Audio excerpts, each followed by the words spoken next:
അച്ഛനാണെങ്കിൽ ഒരു തുള്ളി വെള്ളം കൊടുക്കത്തില്ല. ആര്? എന്റെ അമ്മ. എന്തോ തള്ളേ അവര്? എനിക്കറിയാൻ വയ്യ. മിക്ക ദിവസമാണെങ്കിൽ അച്ഛൻ വെള്ളം കുടിക്കാതെ കിടക്കുന്നേ. അതെന്നാ? എനിക്കറിയാൻ വയ്യ. ഞാനും അച്ഛനും പണിക്ക് പോകത്തില്ല. അമ്മയാണെങ്കിൽ പണിക്ക് പോകും. എന്തോ തള്ളേ അവര്? എനിക്കറിയാൻ വയ്യ.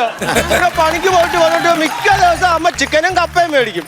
വീട്ടിൽ കൊണ്ടുവന്ന് വേവിക്കും. വേവിച്ചിട്ട് അമ്മ കുളിക്കാൻ പോകും. എന്തോ തള്ളേ അത്? എനിക്കറിയാൻ വയ്യ. അമ്മ കുളിക്കാൻ പോകുന്ന സമയം കൊണ്ട് എന്തോ തള്ളേ ഇത്? എനിക്കറിയാൻ വയ്യ. ഞാനൊന്നും പറഞ്ഞില്ലല്ലോ, അമ്മയെ കുറിച്ച് പറഞ്ഞു വരുന്നല്ലേ ഉള്ളൂ. എന്നിട്ട് അവര് കുളിക്കാൻ പോകും. കുളിക്കാൻ പോകുന്ന സമയം കൊണ്ട് ഞാനും അച്ഛനും കൂടെ ഈ കപ്പയും ചിക്കനും മൊത്തം കഴിക്കും. എന്തോ തന്തയാ ഇത്? എനിക്കറിയാൻ വയ്യ. എന്നിട്ട് അമ്മ കയറി വരുമ്പോ ഒന്നും കാണത്തില്ല. എന്തോ തള്ളേ ഇത്? എനിക്കറിയാൻ വയ്യ. എന്നിട്ട് അമ്മ വിശന്നിരുന്ന അമ്മ എന്നിട്ട് വീട്ടിൽ വെള്ളം മൊത്തം കുടിച്ച് പട്ടിണി മാറ്റിയിട്ടാ കിടക്കുന്നത്. രാത്രി അച്ഛൻ വെള്ളം കുടിക്കാൻ പോകുന്നത് നോക്കുമ്പോ അടുത്ത് വെള്ളം കാണത്തില്ല. അച്ഛന് കുടിക്കാൻ ഒരു തുള്ളി വെള്ളം കുടിക്കാതെ അച്ഛൻ കിടക്കും. അമ്മ കൊടുക്കത്തില്ല. ചാപ്പാട് മൊത്തം തന്റെ മോനും കൂടെ തിന്നും.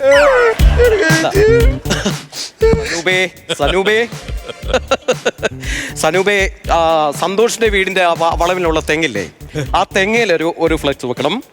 പിന്നെ ആ വരുന്നിടത്ത് ആ ചെറിയ ഫ്ലെക്സ് എല്ലാം താഴോട്ട് വെച്ചേരെ. പിന്നെ കുറെ പോസ്റ്റർ ഒക്കെ നമ്മുടെ വീടിന്റെ അടുത്തായിട്ട് വെച്ചാൽ മതി. എപ്പോഴിപ്പം കിട്ടുമെന്ന് പറഞ്ഞു കഴിഞ്ഞാൽ ഏകദേശം നാളെ ഒരു 4 മണിയൊക്കെ ആകുമ്പോഴത്തേനെ കിട്ടുള്ളൂ. നല്ല ആഴമുള്ളത് തന്നെ. ചേട്ടാ ഒരു കാര്യം ചോദിക്കട്ടെ, ഒരു സംശയം ചോദിക്കട്ടെ. ചേട്ടാ ഇത് എത്ര താഴമുണ്ടോ ആഴം? ഇത് 338. അത്രയൊന്നും വരത്തില്ല. വരത്തില്ല. ഇല്ല. എന്തിനാ പോയി അളന്നിട്ടോ? അല്ല, ഞാൻ അങ്ങനെ അളക്കാൻ പറ്റത്തില്ല എനിക്ക്. എനിക്ക് പലർക്കും സംശയം ഉണ്ട്, അതിനാ ടേപ്പ് വെച്ച്. അല്ല, 338. സനൂപേ പറയുന്നത് 338 അരയുണ്ടെന്നാ പറഞ്ഞ. ഈ അര അങ്ങ് തള്ളിയര 338 കൂട്ടിക്കോ. അപ്പൊ എന്തുവായാലും നാളെ ഓക്കെ.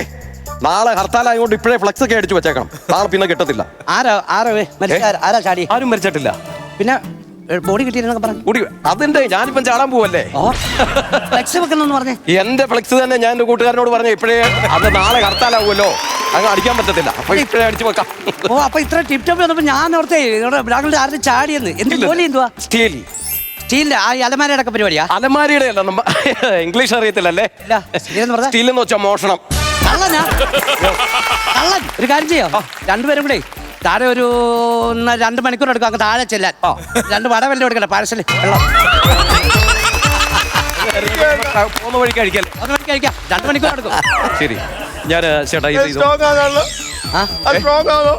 ആഹാ കൊള്ളാലോടാ.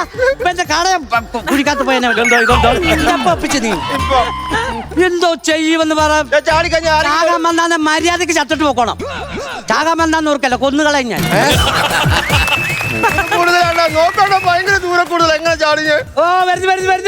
വരുവാ. വഴിയിലെ ഒരു പാർട്ടി കിടപ്പൺ. പുള്ളി മൊബൈൽ കുത്തിയിടാൻ തന്നു. പുള്ളി ഇച്ചിരി കാശുകാരനാ. മടി നിറച്ച് പൈസ. ഞാൻ പറഞ്ഞ പൈസ ഇവിടെ വെക്ക്, തരത്തില്ലെന്ന് പറഞ്ഞു. അതുകൊണ്ട് ചാടി പൈതൽ ഇരിപ്പണം. അപ്പൊ ഞാനിപ്പോ സമയം ചായ കൊടുക്കും, എല്ലാം കൊടുക്കും. പക്ഷെ പൈസ തീരാതെ ഇവനെ ഞാൻ കേറ്റത്തില്ല. കിടക്കാം. വരുന്നു. ചായ തരാം.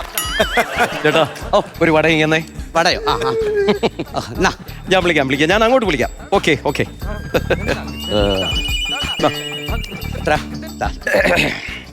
അയ്യോ ഇത് അവനെ ഇത് എടുക്കത്തില്ല. കഴിഞ്ഞു. ഒരു കാര്യം ചെയ്ത് ആദ്യം ഇതിന്റെ കിടത്തി അടയ്ക്ക്. ഇതിന് ഇത്രയും വലിയ കിടത്ത് കിടന്നിട്ട് പ്രശ്നമില്ലല്ലോ ഇയാൾക്ക്. അതിനൊക്കെ കിടത്തി അടയ്ക്ക്.